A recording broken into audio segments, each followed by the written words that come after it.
Buenos, hola, ¿qué tal? Buenos días y bienvenidos a este programa de Judaísmo hoy con la Ley Maya, la cual va a aparecer a la mejor entre bambalinas al ratito, ahorita, o quizás nunca, pero ahí está dictándonos ideas, reglas y opiniones.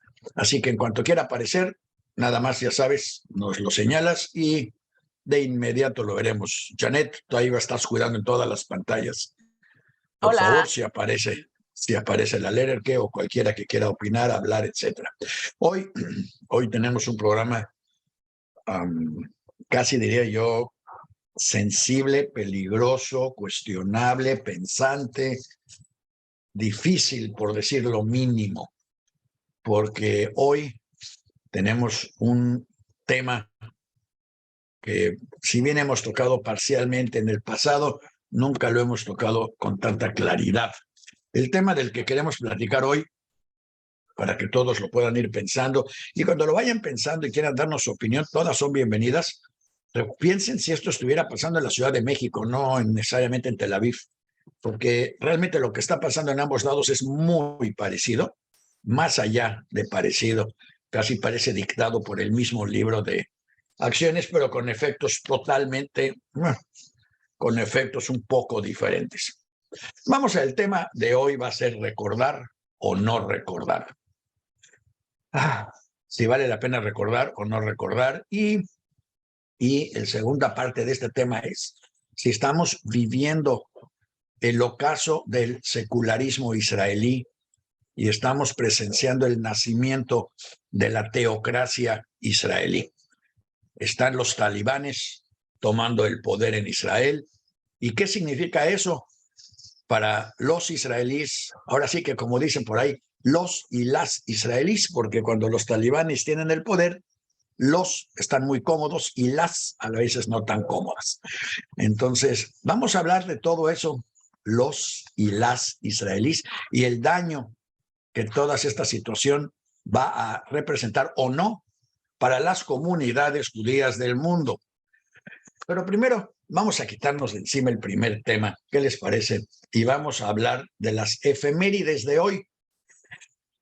Es que tenemos muchas efemérides y muy, casi diría yo, interesantes, porque, porque tienen gente, tenemos gente así como que muy, bueno, pues es el tema, muy interesante, gente muy creativa. Recuerdan que hemos estado insistiendo precisamente por el tema de la teocracia israelí y del rompimiento que se podría dar entre Israel y la diáspora, la importancia de subrayar la importancia de esta última y los logros que sus miembros han tenido a lo largo de la historia y sobre todo en los últimos años en los que mucha gente ha llegado a creer que todos los logros, todas las invenciones, todos los pensadores, todo tiene que ser israelí.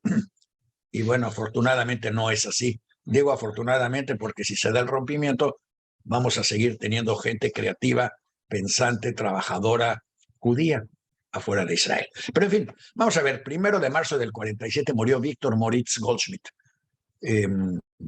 Bueno, como hemos hablado en otras veces de distintos científicos, Goldschmidt nada más inventó la tabla de los elementos químicos y su distribución en la Tierra y desarrolló una teoría sobre la formación de las rocas y los minerales que ha sido básica para entender la geología y que se está implementando ahora sí, en la Luna y en Marte. Bueno, eso es tener impacto en su área. También el 22 de marzo, no, el 21 de marzo, de 1940 nació el teólogo judío Abraham Yoshua Heschel. ¿Qué es la importancia de Heschel, de Yoshua Heschel? Bueno, primero que fue extraordinariamente activo en la búsqueda de justicia social y derechos civiles en los Estados Unidos, luchó por los derechos de los afroamericanos, se opuso a la guerra de Vietnam y argumentó que la religión debería ser un motivador para la acción social y que los creyentes deberían de trabajar para la justicia y la igualdad en el mundo. Ojo con estas dos palabras, deberían de trabajar para la justicia y la igualdad en el mundo, no para imponer sus ideas a como dé lugar. Escribió un libro interesante que además les recomendamos, obviamente. Bueno, el hombre no está solo, pero sobre todo Dios en busca del hombre, porque todo el mundo escribe cómo encontrar a Dios. Bueno, pues él escribió uno de cómo podrá Dios encontrar al hombre. Entonces, les recomendamos este libro de Joshua Heschel. Otro que nació en esta semana fue Yisroel Axenfeld. Yisroel Axenfeld es uno de los más importantes escritores de Yiddish en el siglo XVIII. Es interesante partir de la base de que se presupone, y también vamos a hablar de eso en un ratito, que en realidad toda la cultura ashkenazí surgió en el siglo XVIII, XIX, pero no, surgió en el siglo XVI, XV, XIV. Y ahorita vamos a ver todo eso. Si nos haces favor, Janet, de cambiar la imagen para que estemos paralelos. Heschel, y este escritor va así en contrapunta con otro libro que vamos a recomendar.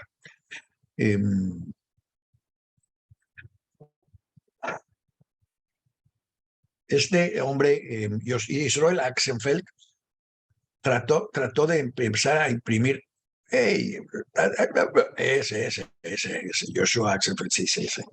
Yisroel Axenfeld tuvo que pelear por el derecho de imprimir libros en Yiddish, y no estaba en Israel. Usted sabe, en Israel estuvo prohibido imprimir libros en Yiddish, imprimir periódicos en Yiddish, tener obras de teatro en Yiddish hasta hace apenas unos años. Desde la fundación del Estado hasta hace apenas unos años estaba claramente prohibido el uso del idioma Yiddish en ese país. Pero ese es otro tema que luego trataremos. El caso es que este hombre peleó por el derecho de que se publicaran sus obras y de que se publicaran en Yiddish, porque el gobierno ruso solo permitía libros en hebreo. ¿Por qué solo en hebreo? Bueno, porque en hebreo lo hablaba algunas curas, algunos religiosos ortodoxos de Rusia. El hebreo lo hablaban algunos intelectuales por allá, pero no las masas. Entonces los libros que se escribieran en hebreo no tenían influencia, no tenían importancia. Y aparentemente, cuando alguien escribe algo importante, la gente reacciona y genera cambios. Y lo último que quería el Imperio Ruso era cambios, obviamente. En fin, otro que nació ahí en contra de todo lo que hemos dicho anteriormente fue Marcel Marceau. ¿Y por qué en contra? Bueno, porque Marcel Marceau no escribió, es más, no habló, y sin embargo fue un importante miembro de la resistencia francesa, ayudó a salvar a un montón de gente y fue, ahora sí que, un silencioso trasfondo al judaísmo francés, Marcel Marceau, para demostrar que siempre hay alguna manera de trabajar por la comunidad, por las ideas, por el beneficio social y el beneficio de todos. Y ya que hablamos de Marcel Marceau y lo que sucedió durante la Segunda Guerra Mundial, sería importante recordar, bueno, ya se nos fuimos, ¿cómo nos fuimos hasta allá? Bueno, está bien, nos fuimos hasta allá, está bien, ahorita regresamos. Erich Fromm. Erich Fromm es una de esas personas, quisiera yo decir extraño, porque pues, es europeo, es judío, es austriaco, es psicólogo, y trabajó y vivió y creó en Cuernavaca. Y creó en Cuernavaca un centro intelectual judío muy importante. Hubo muchos judíos de Rusia, Austria-Hungría, que llegaron a Cuernavaca a trabajar allá. Uno de ellos fue Jack Wiener, otro fue Semo, el fotógrafo. Jack Wiener llegó allí a inventar la universidad, la Escuela de Arquitectura de Cuernavaca. Incluso hace poco le dieron, antes de que él muriera, le dieron un reconocimiento oportuno por haber creado la Universidad de Cuernavaca, la facultad, que por cierto, como le dieron la función de inventa una universidad, ya saben cómo somos de pronto, cómo nos la votamos. Inventa una universidad y nos avisas cuando esté lista. Se les olvidó darle dinero para hacerlo. Y entonces Jack Wiener juntó a este grupo de intelectuales tipo Fromm y todo este tipo de intelectuales a los que él conocía, casi todos judíos en Cuernavaca, para dar clases. Y daban las clases abajo de un árbol. O sea, la universidad empezó literalmente, era una universidad rural, podríamos llamarle, y muy ecológica, porque las clases se daban afuera, sin paredes ni nada. Y fue un gran éxito por el nivel de las personalidades que lo crearon y que sin embargo luego de alguna manera se esfumaron de la realidad cotidiana de México. En fin, Erich Fromm, si nunca ha leído un libro de él, vale la pena leerlo. Bueno, en el 41, 23 de marzo del 41, fue ¿qué nombre le ponemos? Bueno, pues la masacre de los judíos de Lublin. 30,000 personas fueron asesinadas de un golpe por el ejército alemán en la comunidad de Lublin. Vale la pena subrayar que antes, durante y después de este evento, la población no judía de Lublin no hizo absolutamente nada. En fin, esas son cosas que a veces hay que recordar, o no, ya lo veremos a lo largo de este programa. ¿Qué más tenemos? Porque hay cosas más agradables que todo esto para recordar esta semana. Por ejemplo, Elizabeth Taylor. ¿Quién no recuerda a Elizabeth Taylor? ¿Y quién no recuerda cómo Elizabeth Taylor marcó, embelleció realmente el judaísmo del siglo XX? Elizabeth Taylor no nació judía, se convirtió. Elizabeth Taylor, si estuviera hoy viva, estaría a punto de no poder entrar a Israel, pero eso lo platicaremos también en un rato. Es una de las que van a pagar las consecuencias de lo que está pasando en Israel. En fin, recordamos a Elizabeth Taylor, que empezó además con ella, empezó realmente toda una línea de actores, incluso en algunos, no, casi siempre eran actores y actrices y en Estados Unidos que empezaron a ver hacia el judaísmo como una opción, no sé si sí, una opción de religiosidad más cómoda que la de otras religiones. En fin, pero si hablábamos de Marcel Marceau, ¿cómo no hablar de Harry Houdini? Harry Houdini, Harry, antes de morir, le dijo a la gente, le dijo, miren, si existe el otro mundo, les prometo que voy a venir a enseñárselos. Les enseñamos, ya se enamoró Janet aquí de Elizabeth Taylor. Ya nos puso también a Harry Houdini. Qué bueno, no te distraigas, Janet, sígueme paralela, por favor. Otro, ¿saben cuántos hemos visto judíos húngaros? ¿A quién tenemos de judíos húngaros? Tenemos, se me fue el apellido ahorita, pero hay un judío húngaro, bueno, el hijo de un judío húngaro, que creó una verdadera revolución en México cuando investigó, escribió y documentó los abusos de la Iglesia de la Luz del Mundo, del fundador de la Iglesia de la Luz del Mundo contra las mujeres, niñas y similares, y creó, bueno, Víctor Erdely. Y como él, pues ha habido muchos judíos húngaros que han dejado una clara huella en la historia de México y, bueno, en la historia del mundo en general. En fin, Harry Houdini, como ya les dije, era extraordinariamente famoso por cómo se zafaba de todo, hasta la libertad, que, como dice acá, la habilidad de liberarse de sus esposas, pero se refiere a las esposas de Metalen, las otras nunca se liberó, pero cuando murió, pues se murió y no regresó, lo cual nos hace suponer que no hay otro mundo y que si lo hay, pues no hay camino de regreso para acá, por lo menos no en la misma forma en que nos fuimos. A lo mejor los hindús tienen razón y regresamos como mariposas, conejos, otras cosas. En fin, ¿quién más tenemos? Pues tenemos a Oscar Strauss. Oscar Strauss es otro judío. Este fue de origen austríaco, que la Austria-Hungría era lo mismo.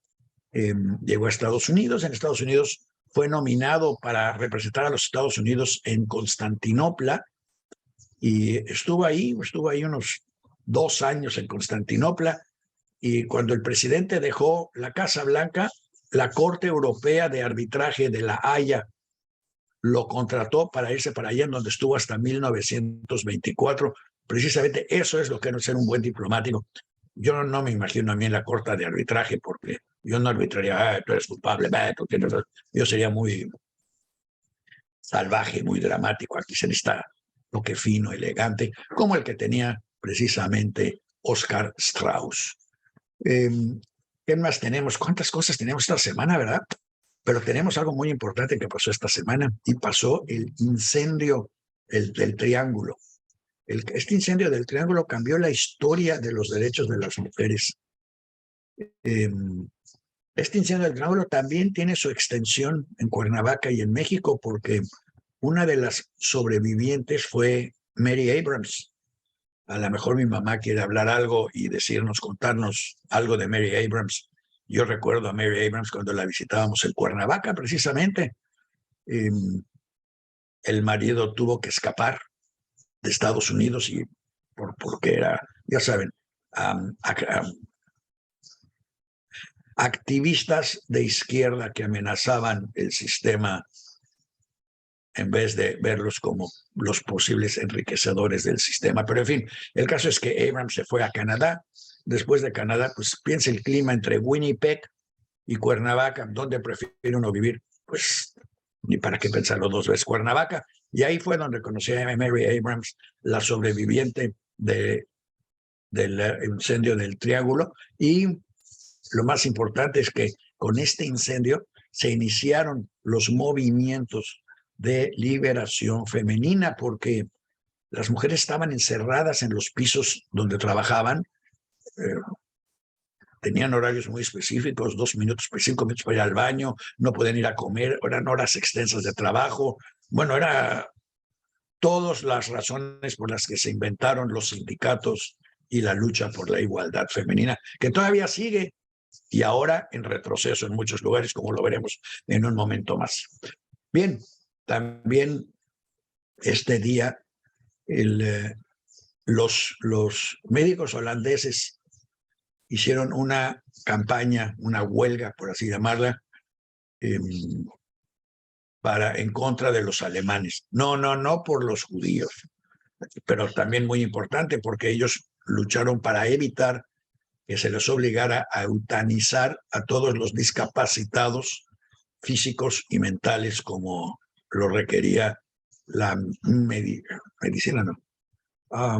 Bueno, pues no sé qué otro término llamarle a la medicina nazi, que es eficiente porque a los enfermos los mata rápido y a los no tan enfermos los usa militarmente hasta que se enferman y los mata rápido.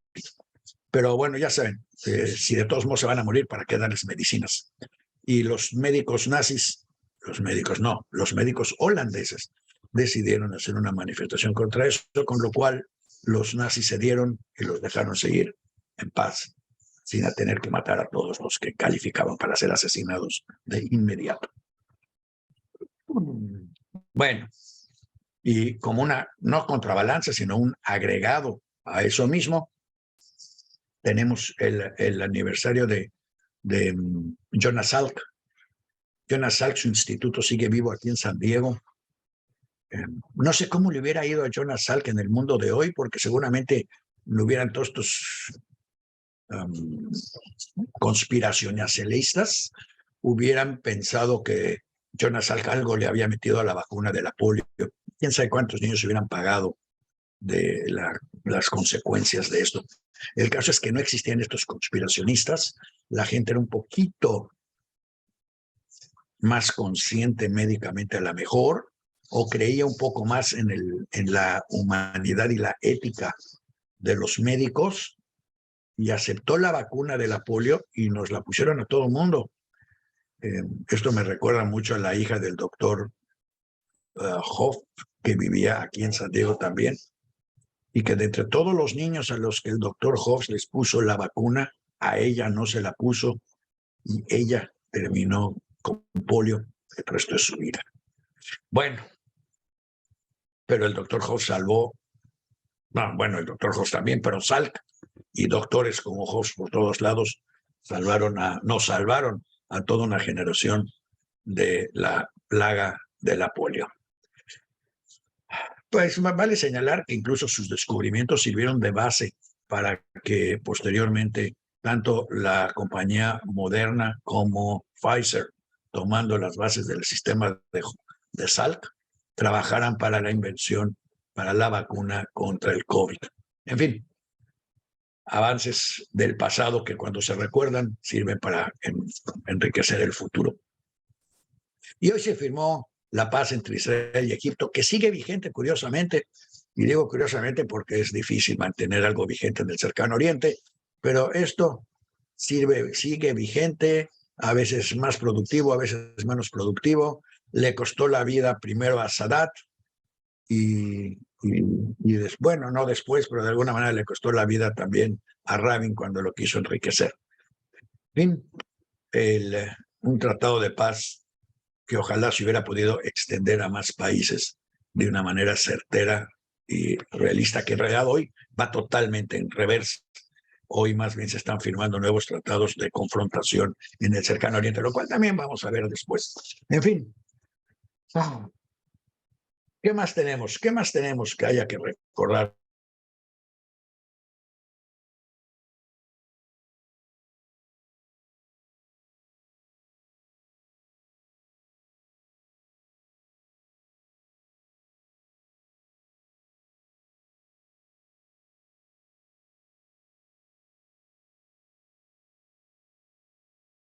Te escucho, no te escucho, no creo que tienes broncas con con el micrófono, Daniel. ¿O soy yo? ¿Sí lo escuchan ustedes, los que están conectados? El tema del día de hoy era recordar o no recordar, y si estamos o no en el ocaso de la existencia del Estado de Israel como lo conocíamos. Digo, va a existir otro, pero no va a ser el mismo que nosotros conocimos. Y les voy a decir algunas de las cosas que están sucediendo. Primero vamos a ver, ven ustedes este letrero que tenemos frente a nosotros. Este es el letrero escrito en yiddish, francés, inglés, alemán y ruso. Está a la entrada de Dachau, que nos dice que nunca, jamás olvidaremos. Pero para no olvidar, tenemos que recordar. Y déjenme decirles una frase que me llegó por correo esta semana de los discursos del señor Shimon Peres. Quien no sabe quién es Shimon Peres fue un primer ministro israelí, recibió un premio Nobel, trabajó con Shimon Peres. Pues sí, Shimon Peres trabajó con Shimon Peres. Trabajó con Yitzhak Rabin y luego traicionó a Yitzhak Rabin por completo y cambió, como hacen muchos políticos, y cambió prácticamente de partido y de idea. Y bueno, se volvió muy famoso porque el nuevo gobierno israelí lo tenía muy futuro, muy presente siempre, porque era una tarjeta para demostrar que qué bruto, cómo es bueno el gobierno, ya que Shimon Peres está ahí con ellos, el famoso Shimon Peres. Bueno, el caso es que el famoso Shimon Peres escribió, entre otras cosas, esta frase que dice: mira hacia el futuro y no uses tu mente para recordar. Sí, de veras, así lo escribió. Mira hacia el futuro y no uses tu mente para recordar. Es interesante porque esta misma frase la escuché la semana pasada.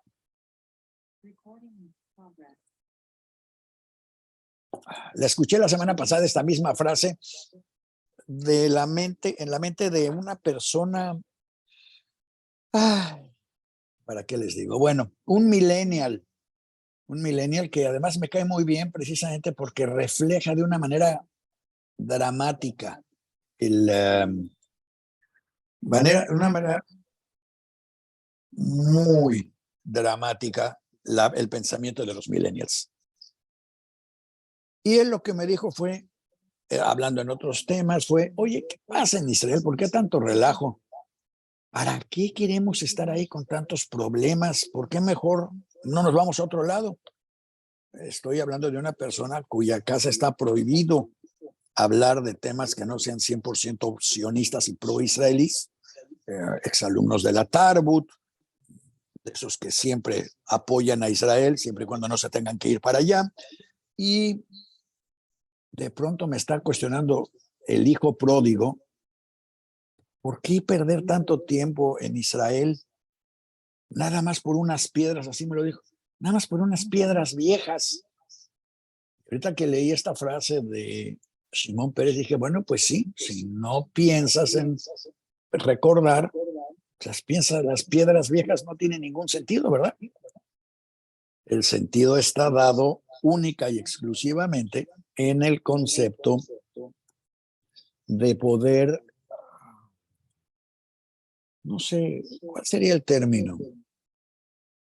Si no queremos recordar nada, bueno, no existe la historia. Y si no existe la historia, ¿no es eso bueno?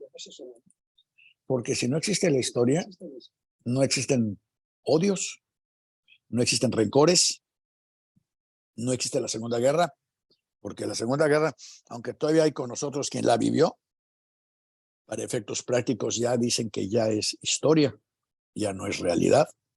Entonces, la guerra de Ucrania no tenemos que pensarla o considerarla como una continuación o una reencarnación de la guerra de España. Y lo que pasa en Israel, pues no tiene ninguna importancia en cuanto a la historia. Pero entonces, si no tiene importancia con recuerdo a la historia, ¿tiene importancia respecto a qué? Y habrá quien me diga, bueno, Dios nos la dio. ¿Pero acaso no hay que usar la mente para recordar la existencia de Dios? No, realmente no. Este es un libro que vamos a recomendar hoy. El libro se llama Almas en Fuego. Está escrito por Elie Wiesel, Souls of Fire se llama. Por ahí tenemos una imagen, no sé si la puedas encontrar. Esta, mire, exactamente este. Souls of Fire. Elie Wiesel, supongo que todos, bueno, todos conocen, y los que no les voy a contar. Elie Wiesel fue un sobreviviente de los campos de exterminio. Le tocó vivir una serie de campos de exterminio, en los cuales, curiosamente, con una casi milagro, los recorrió junto con su papá.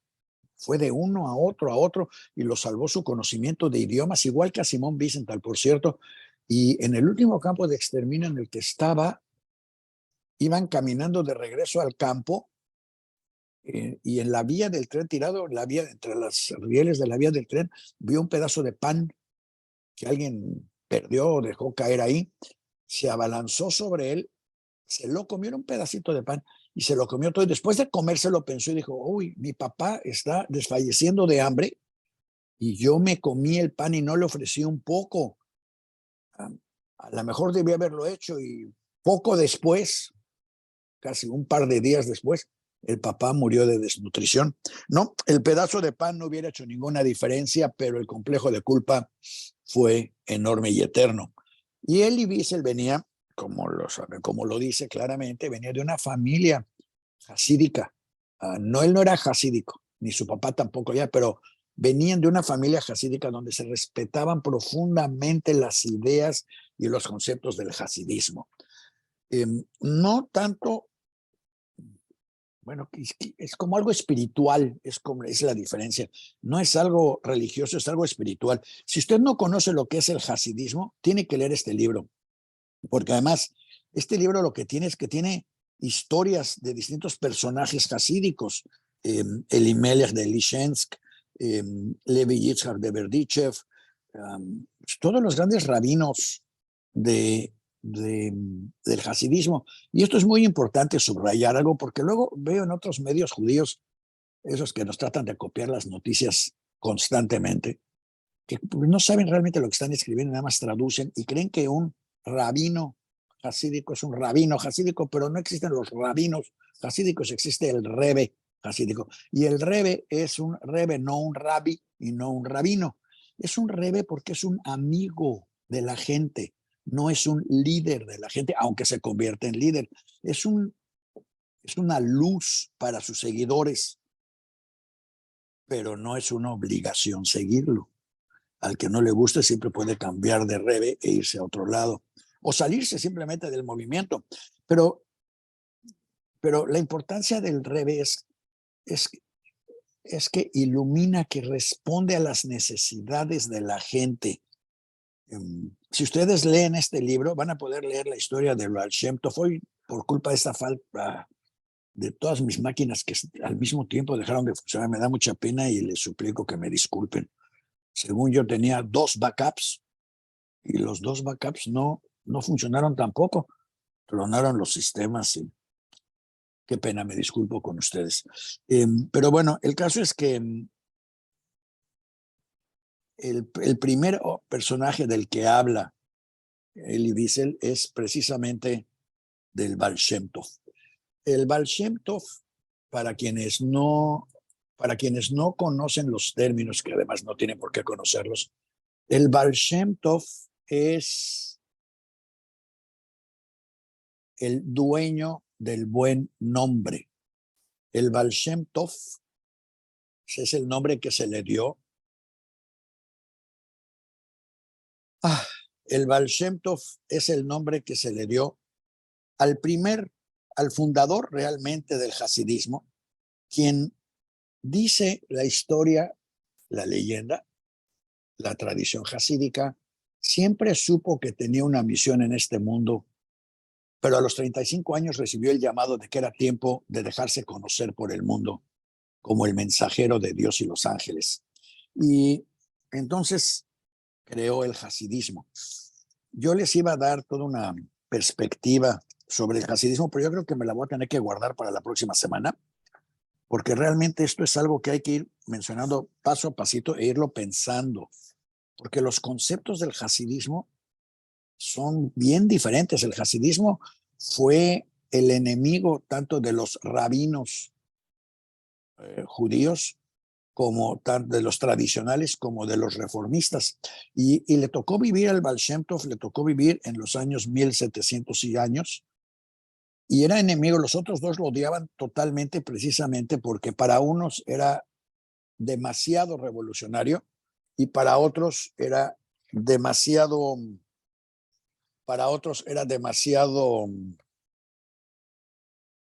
loco, demasiado mágico, sería la palabra. Los rabinos ortodoxos, hay que recordar que los rabinos ortodoxos venían de luchar contra Shabbatai Tzvi y todos los falsos mesías. Entonces a cualquier persona que lo veían así con ideas medio raras, lo cortaban rápidamente. Por otro lado, los rabinos, los que ya estaban creando la escala realmente, lo veían como un loco, un fanático, un Shabbatai Tzvi mismo.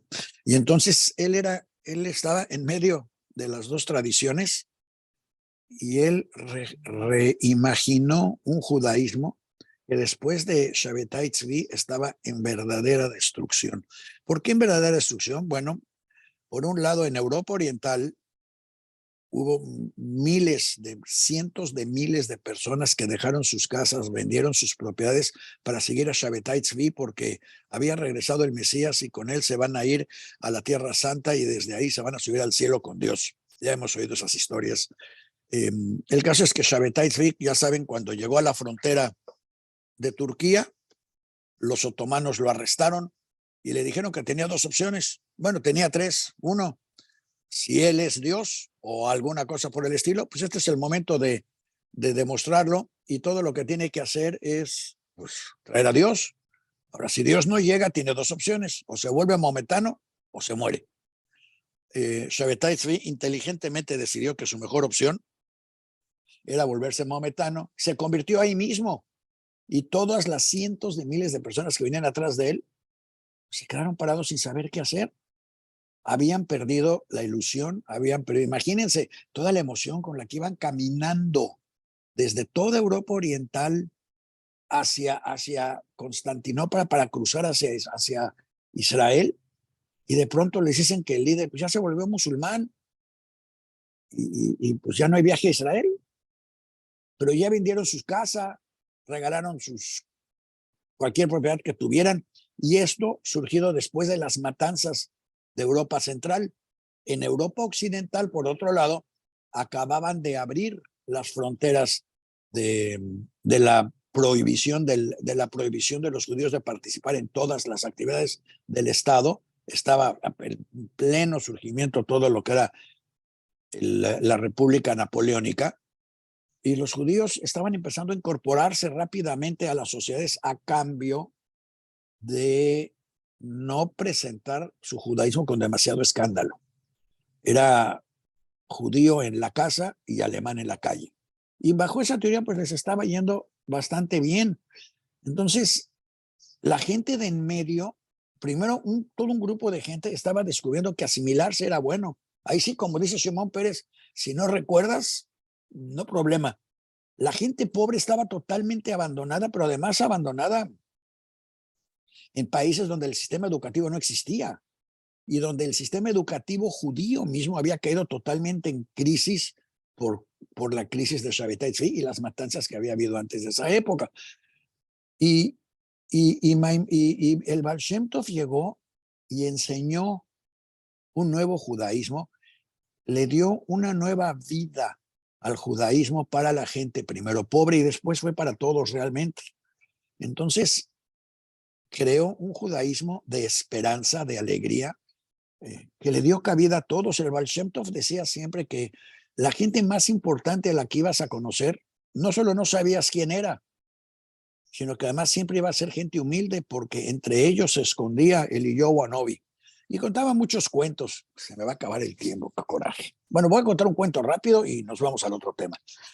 El Baal Shem Tov todos los días platicaba con los, tanto con el diablo como con los ángeles y con Dios, de acuerdo del día, platicaba con uno, con el otro para intercambiar ideas y sugerencias y cosas. Y un día se le ocurrió preguntar y decir, oigan, yo me voy a ir al paraíso. Claro que vas a venir al paraíso. Oigan, y en el paraíso, ¿cómo se vive? No, pues se vive como acá. Bueno, ok. ¿Quién va a ser mi vecino en el paraíso? Y le dijeron, no le dieron el nombre, por decir algo, no tengo el nombre de la persona que iba a ser su vecino, pero vamos a decir que ya Moishe Pupik va a ser tu vecino.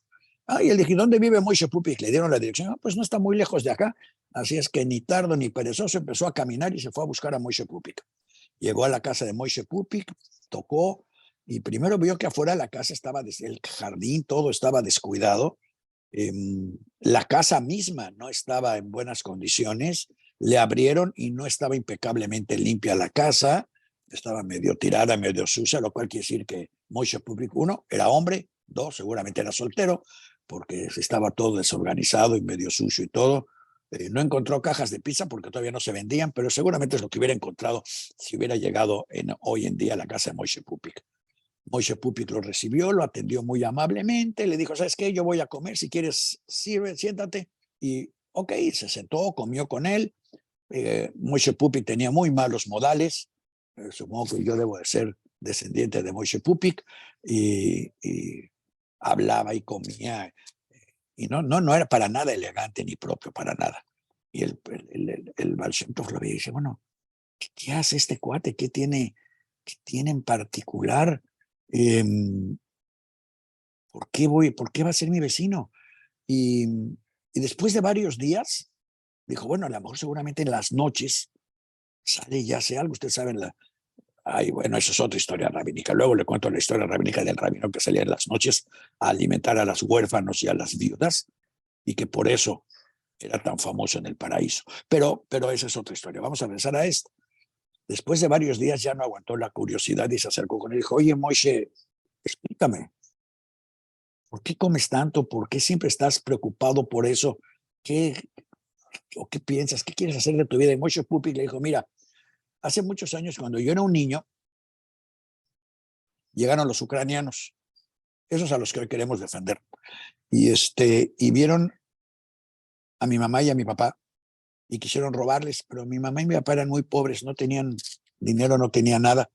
Y entonces los amarraron a un árbol, les echaron gasolina, queroseno, y les prendieron fuego. Yo estaba ahí y cuando les prendieron fuego salió una llamita. Los dos se murieron, una llamita y se acabó. Y ahí acabó todo. Y ese día yo prometí que si algún día se acercan a mí unos ucranianos para hacerme eso y logran amarrarme a un árbol, porque primero van a tener que poder, pero si logran hacerlo y me echan queroseno y me prenden fuego, va a salir de mí una llama tan grande que todo el pueblo judío va a saber que a un judío no se le mata y se va uno tan tranquilo y deja uno una huella clara en este mundo.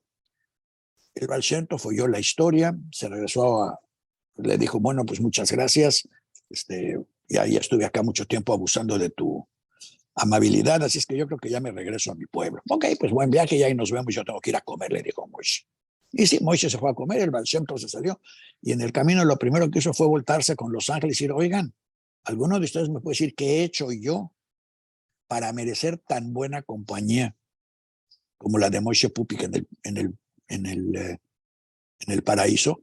porque para él estos actos de valor individuales, de reafirmación del judaísmo particular de la persona, eran mucho más importantes que todas las demás cosas, que la filosofía y los discursos y los rollos. Para él, la importancia en el judaísmo era la acción. Y por eso hoy los hasidim actúan, no se andan con rollos y discursos. Bueno, sí se andan con rollos y discursos algunos, pero rollos y discursos que sobre todo lo que les importa es los hechos, el lograr cosas, el hacer cosas. Y como dice Elie Wiesel, este libro, por cierto, no está en español. Que yo sepa, no está en español, solo está en inglés. No creo que haya sido traducido, pero pues habría que ver, habría que checarlo. Pero el punto fundamental del hasidismo es que el hasidismo está basado en la solidaridad de los hasidim entre sí y de los hasidim con el judaísmo. En el hasidismo no hay gente, bueno, hay pobres, pero no hay gente, no hay lo que otros llaman pueblo, chairos, no. Esos chairos, pueblo, como otros le llaman, en el hasidismo son realmente el grupo de gentes, de ángeles que Dios provee y de los cuales sale lo mejor de la humanidad, la guía de los siguientes. Y este libro lo ilumina todo eso. Y yo, por andar en mis rollos de los cuentos del Baal Shem Tov, ya me comí el tiempo. Así es que voy a ir rápidamente al tema de hoy. Lo vamos a plantear. Si nos da tiempo, lo acabamos. Y si no nos da tiempo, por lo menos lo iniciaremos. Y nada más para cerrar con broche de oro. El Baal Shem Tov no daba clases, daba guías. La gente que no sabía leer y escribir, la gente que no tenía el dinero o el tiempo para ir a escuelas, podía sentir, compartir, vivir y revivir su judaísmo gracias al Baal Shem Tov. Ya hablaremos otra vez del hasidismo, si es un tema que les interesa, con todo gusto lo seguiremos tratando. Ahora, Shimon Peres. Shimon Peres es exactamente el contrapunto del Baal Shem Tov. Shimon Peres supo capitalizar perfectamente bien el premio Nobel, que no le corresponde a él, sino a Rabin, y supo quedarse perfectamente bien y enclaustrarse en el nuevo gobierno israelí. Ahora bien, el buen Shimon Peres hizo esta frase de que, ¿cómo estaba? ¿Se las regresamos, Janet? La frase, la primera y la segunda parte. La primera parte es: no uses, no pienses, no recuerdes, usa tu cerebro para mirar hacia el futuro. La pregunta es, ¿cómo podemos mirar hacia el futuro si no pensamos? Y regreso con el niño que me encontré en la cena, ni tan niño, pero en fin, que me encontré en la cena, que me dijo, ¿para qué nos preocupamos por unas piedras, por unas cuantas piedras viejas? Mejor nos mandamos al demonio y nos vamos a Mozambique. Ya, caray. Este niño tiene un problema que es muy común entre los grupos que aprendieron o que se educaron en escuelas hebraicas. Hebraicas no es lo mismo que escuelas judías. Es una línea de escuelas judías en las que solo se enseñaba hebreísmo e israelismo fuera de Israel. Y en estas escuelas siempre se enseñó esta frase en realidad porque se enseñaba una historia judía muy extraña que acomodaba a sus teorías, que es básicamente: antes de nosotros obscuridad, desde la creación del Estado de Israel solo hay luz y creatividad, y todo lo demás era malo. Claro, malicirrísimo el judeo español y el yiddish, malicirrísimo pensar en la resistencia y luchadores judíos que no fueran israelíes. Y entonces Hannah Shenesh se vuelve la gran heroína porque se aventó de un avión y murió de inmediato. La arrestaron y luego se murió. Pero las heroínas que de veras lucharon durante años contra los alemanes no son mencionadas en los libros de escuela, en los libros de historia de estas escuelas, porque están haciendo esto exactamente. Ellos ven hacia el futuro y están recreando la historia. Y al recrearla, pues toman los pedacitos de información que pueden.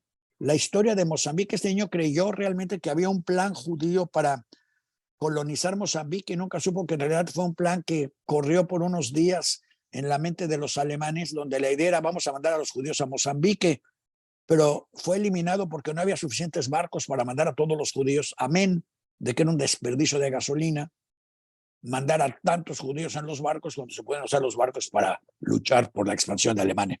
Entonces eso se quedó, pero el niño nunca supo si eso era un plan alemán o no lo era. A él simplemente se le hacía más fácil. Podríamos vivir tranquilamente en las playas de Mozambique, bajo las palmeras y la rica tierra de Mozambique, en vez de estarnos peleando por unas piedras viejas en Jerusalén. Ese es el punto importante.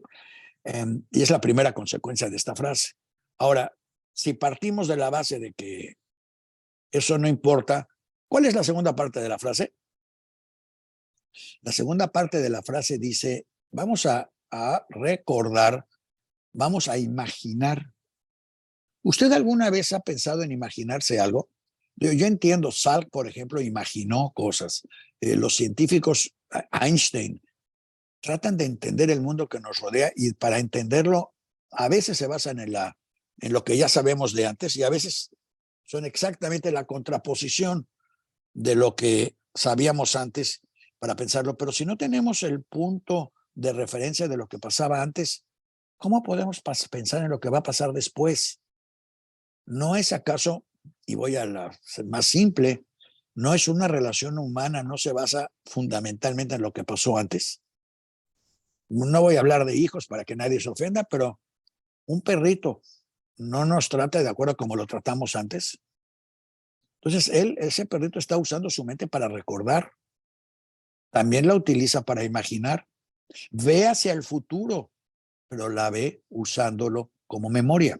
Si los israelíes hicieran eso, si los hijos de Pérez hicieran eso, sabrían que lo que están haciendo en Israel es el ocaso de una sociedad secular y lo que podría ser el peligrosísimo, bueno, o heroicísimo, depende de dónde esté uno parado, creación de un Estado teocrático.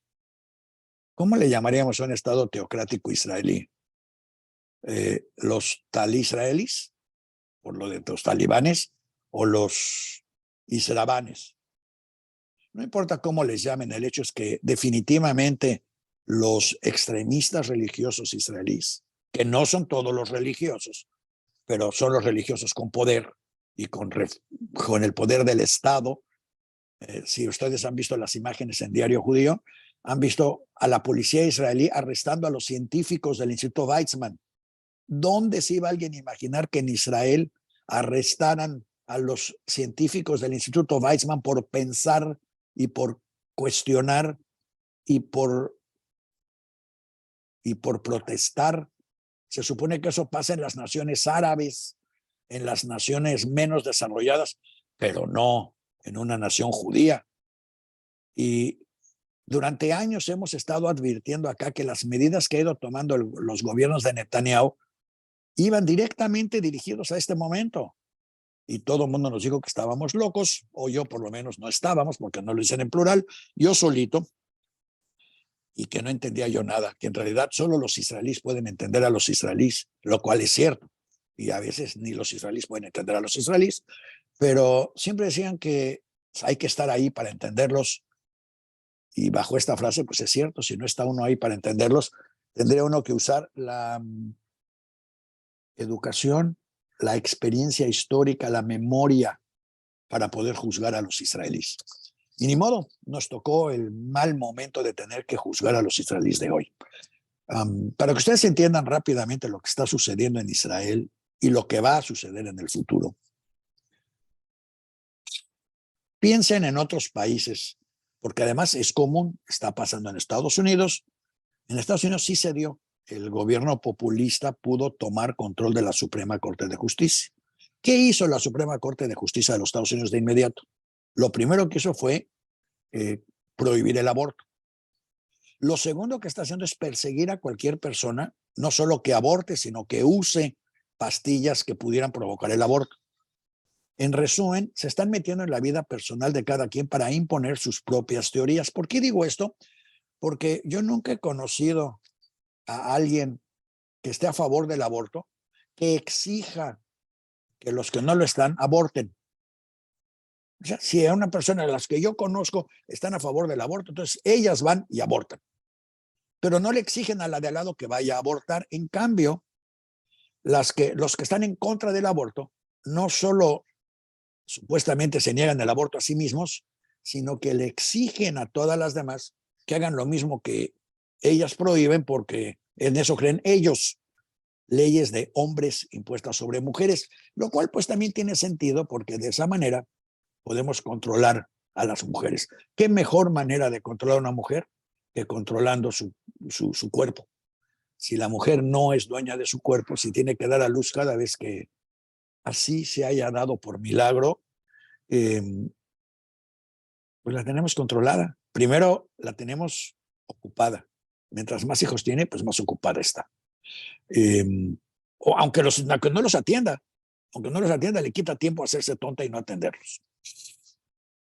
Por otro lado, una mujer que no tiene que embarazar a fuerzas y que puede controlar su cuerpo, hasta puede hacer planes, puede decidir estudiar, puede decidir ser profesionista, puede decidir no tener hijos. Claro que esta diferencia de darle este poder a la mujer y no dárselo es lo que provoca este movimiento en el que estamos viviendo. Como las mujeres seculares decidieron estudiar y decidieron que querían vivir la vida, pues no tienen hijos. Y cuando tienen uno o dos, bueno, tres, porque ya tres sienten que ya echaron la casa por la ventana con tres, y además, cuánto trabajo les cuesta mantener, educar y entretener a tres. En cambio, los religiosas, como no tienen voz y voto, pero además, muchas además lo hacen con todo gusto, tres es apenas el principio, tres es ninguno. ¿Solo tienes tres? Pues que te acabas de casar hace 2 años. Porque, ¿qué pasa? Pues tienen 5, 6, 10. Los que le mande Dios y los que le ayude su marido, vamos a dejarlo ahí, que los que le ayude su marido. Y entonces tiene 10. En una democracia, esos 10, a la vuelta de 18 años, se volvieron en 10 votos. Y los seculares tuvieron, en el mejor de los casos, 2 votos. Porque la mamá estaba muy ocupada estudiando y trabajando, inventando cosas, manejando empresas. Ya saben todas las cosas que hacen las mujeres cuando uno las deja salirse de la casa. Entonces, pues como ya se salieron de la casa, ahora a ver quién las mete de regreso al Huacal. Pues las van a meter de regreso al Huacal en Israel. Porque las nuevas leyes que están imponiendo claramente estipulan que no va a haber constitución en Israel. La constitución es la halajá, o como dicen por ahí en el pueblo, la aloje. Y la halajá no es precisamente profeminista, ¿eh? Déjenme informárselo, si ciertamente no es secular. Y como además parte de la base de que pues las leyes le entregaron Dios, a ver, cuestiónenlas. Claro que los judíos las hemos cuestionado, en particular los judíos ashkenazim y sefaradís. Los árabes no han tenido esa suerte. Los judíos árabes son más tranquilos, siguen lo que dicen, en realidad siguen lo que siguen, no hacen mucho caso de lo que dicen, no lo siguen muy al pie de la letra, pero tampoco lo pelean. Los sefaradís, la mitad sí lo pelea y la otra mitad no, y entre los ashkenazim el movimiento secular es muchísimo más fuerte que el religioso, aunque otra vez por números y gracias al número de reproducciones, el religioso en manos de los hasidim y de otros ortodoxos está tomando mucho más vida actualmente. Pero lo importante es que la mujer ashkenazí y contagiosamente la mitad de las sefaradís son muy libres sobre todo de no tener hijos y de hacer de su vida el papalote que quieran. No me acusen de misógino, porque no me quedaría. Pero pues si uno le da rienda suelta a las señoras son capaces de tomar decisiones egoístas que les benefician a ella y más a ella que a la comunidad. Porque otra vez, si solo tienen 2 hijos, solo son 2 votos. Y en la democracia, por lo menos en la que estamos viviendo, no era así ni en la romana ni en la griega, pero en la que estamos viviendo, cada persona, que eso es parte de la herencia secular, y como habrán visto también curiosamente de la jasídica, cada persona tiene el mismo valor que las demás, y por consiguiente cada persona es un voto. Bueno, si cada una de ellas tiene 10 hijos, que tienen 10 votos, y cada 10 hijos por la demás empiezan a reproducirse rápidamente, y cada 10 hijos tienen otros 10, ya son 100 contra 4 en 2 generaciones. bueno, en generación y media, porque ellas se reproducen desde edades más jóvenes y más rápidamente. Cuando las niñas, las señoritas seculares están en la preparatoria, las religiosas ya se están reproduciendo. Cuando las seculares andan estudiando que psicología y que mientras me caso y no sé qué tantas cosas en la Iberoamericana o en otros lados, ellas ya están en el cuarto hijo. Para cuando estas están acabando la maestría en no sé qué, estas ya casi son bobes. Es obvio que en una elección llevan las de perder. Y aún así, en Israel ganaron por 3% de los votos. Pero están usando la democracia de una manera muy interesante, igualito como lo quiso hacer Trump en Estados Unidos, e igual como está pasando en varios países de Latinoamérica. Usan la institución democrática para llegar al poder.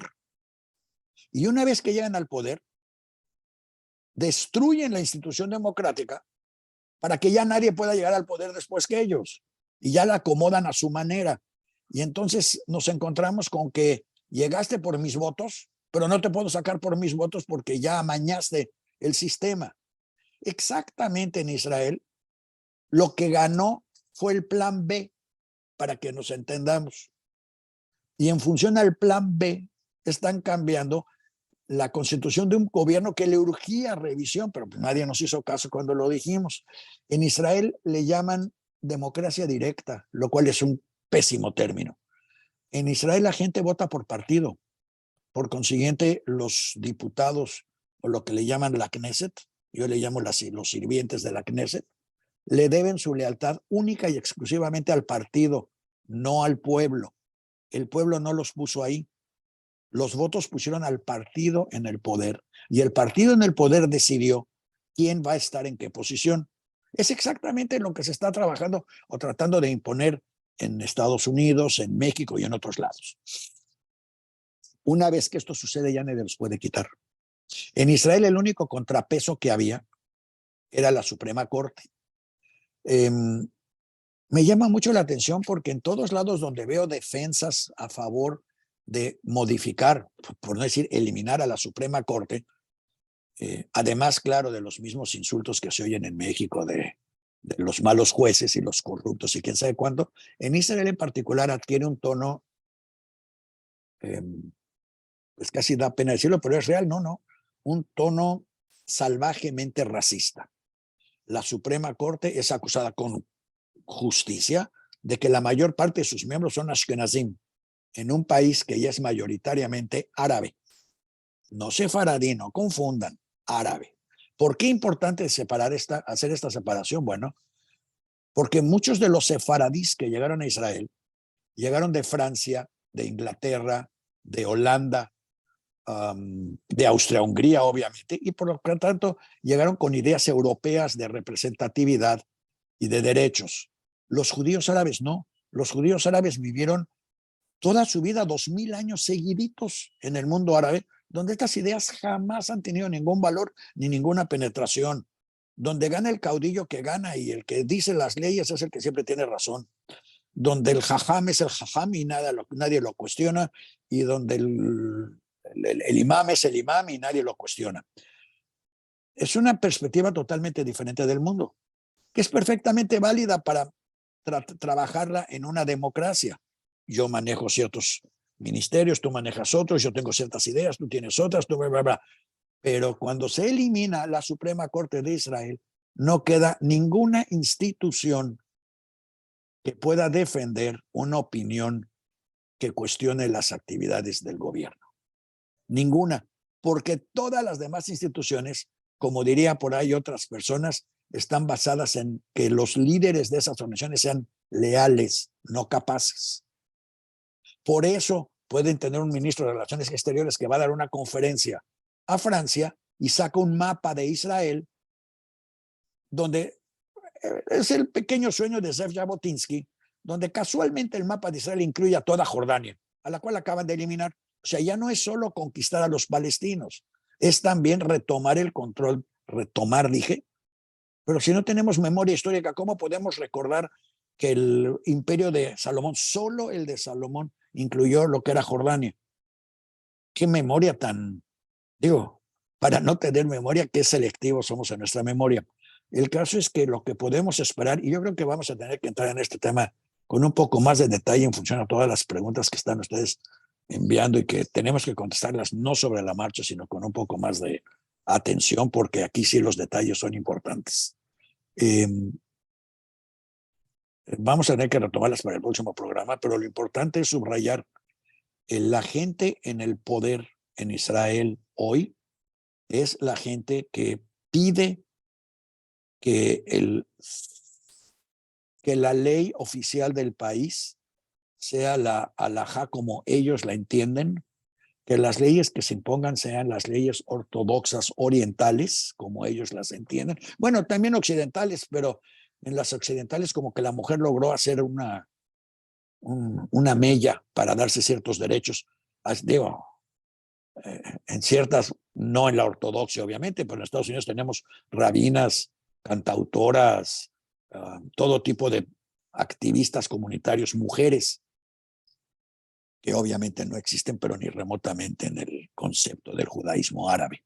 En el judaísmo sefaradí también hay 2 que 3 mujeres ya brillando ahí, pero el problema va a ser que por culpa de las mujeres ahora nos vamos a dividir más, o gracias a las mujeres, porque va a ser la presión contra las mujeres en Israel lo que va a provocar la distensión con el judaísmo de la diáspora. Estas mujeres o se entregan al poder actual de Israel o tienen que hacer algo para modificarlo y están en la calle tratando de hacer algo, pero desafortunadamente no creo que puedan hacer mucho. Lo importante es, ahorita estoy viendo varias de sus preguntas, todo, les prometo que voy a preguntarle a otras personas, porque obviamente yo no tengo todas las respuestas, pero voy a preguntarle a otras personas su opinión para traerles, hoy nada más traté de traer el tema, si la memoria era importante, yo creo obviamente que sí, hay que recordar para poder imaginar el futuro y sobre todo para poder evitar los errores del pasado que se repitan otra vez en el futuro.